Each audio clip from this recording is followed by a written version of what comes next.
Someone wrote a song 3,400 years ago on a clay tablet. Someone found it about 3,350 years later. We still do not know exactly how it goes. That is the strange power of this thing. A city was destroyed, a palace collapsed, a tablet broke into pieces. The singer vanished, the instrument vanished. The people who understood the notation vanished. But the song did not vanish. It survived as wedge marks in clay, carrying lyrics, musical instructions, a goddess, a tuning system, and several mysteries that have kept scholars politely fighting for decades. Which is impressive. Most songs don't survive 3 weeks.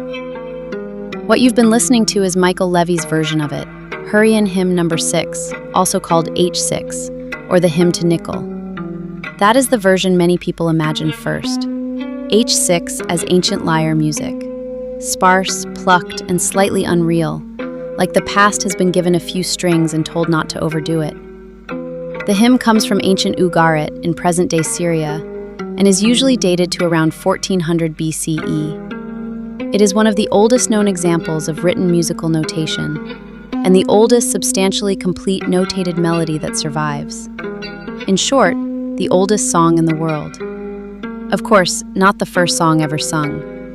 Human beings were singing long before anyone wrote anything down. Mothers sang to children, workers sang, priests sang.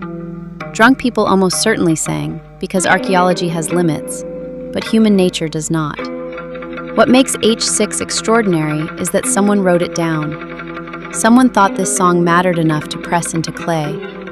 Then history added the joke. The song survived, but nobody can perform it in its intended form.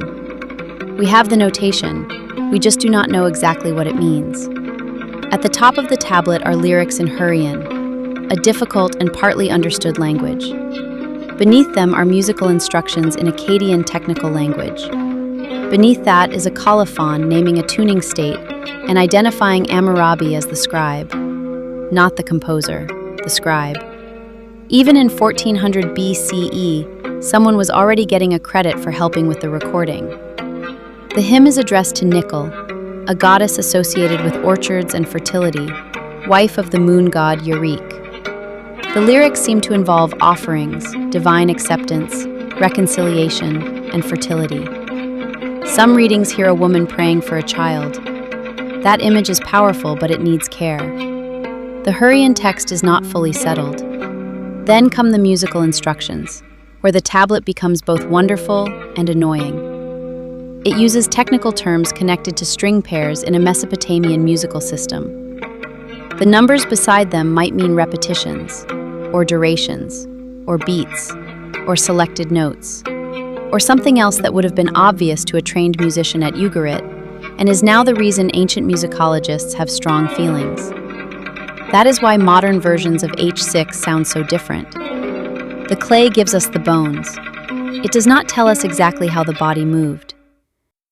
Then the hymn moves into a very different room. On piano, H6 stops sounding like a recovered artifact and starts sounding like memory being rebuilt.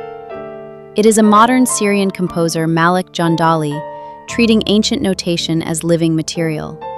It is inheritance. Then comes the strange public life of the hymn online, where oldest song becomes both a serious claim and a very effective thumbnail. Peter Pringle's version gives the hymn a throat. The moment a voice enters, the tablet feels less like an object and more like a person in a room asking something of the dark. Is this exactly how it sounded in ancient Ugarit? Almost certainly not. With Nightwish, the situation changes again. The hymn is named in the title, but you may sit there thinking, where exactly is Ugarit in this? That is a fair question. Your ears are not broken. Here, H6 is less a cover than a fossil embedded in a larger landscape. It becomes a symbol of deep time, one human trace inside a huge orchestral meditation on nature, species, and history. People still sing when they want something they cannot command. They sing because speech is too small. In our version, we did not try to make a museum piece. Instead, we were inspired by the power in it. So we used a little magic to throw light on it. And then the new words arrived from somewhere. The lyrics have nothing to do with the original song, but they still felt timeless. This is I'm a Witch.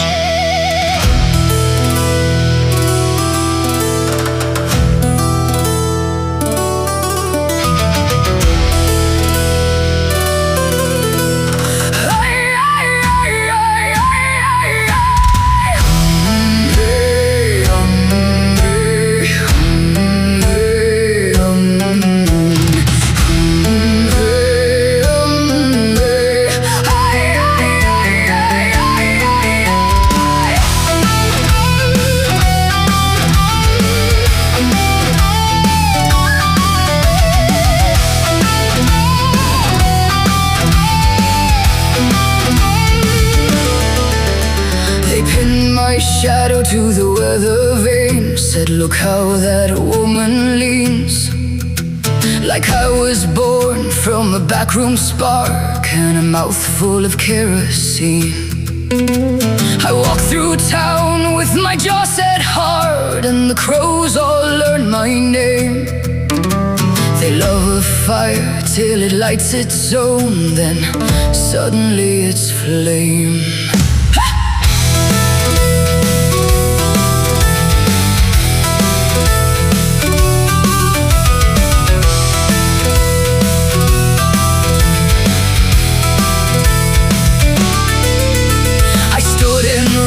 With the varnished saints and the papers white as bone, where a man can pound like a courthouse bell and still be called stone cold.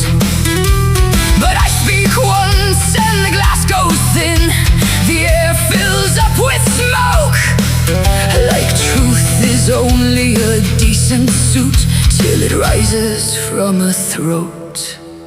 I'm a witch, so strike the match.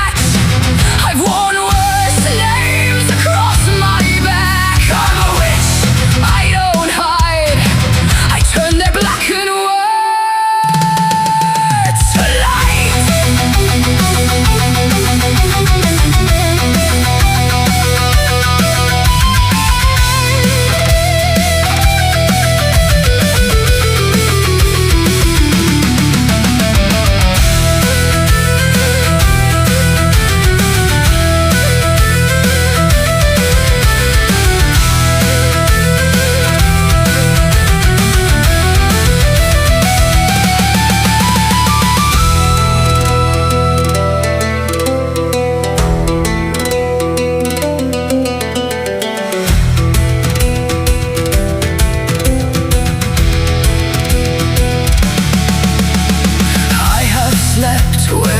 wind bites with the coat too thin for graces.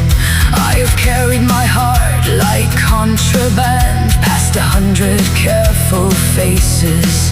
They said, bend girl, bend like willow bark, let the flood decide your shape.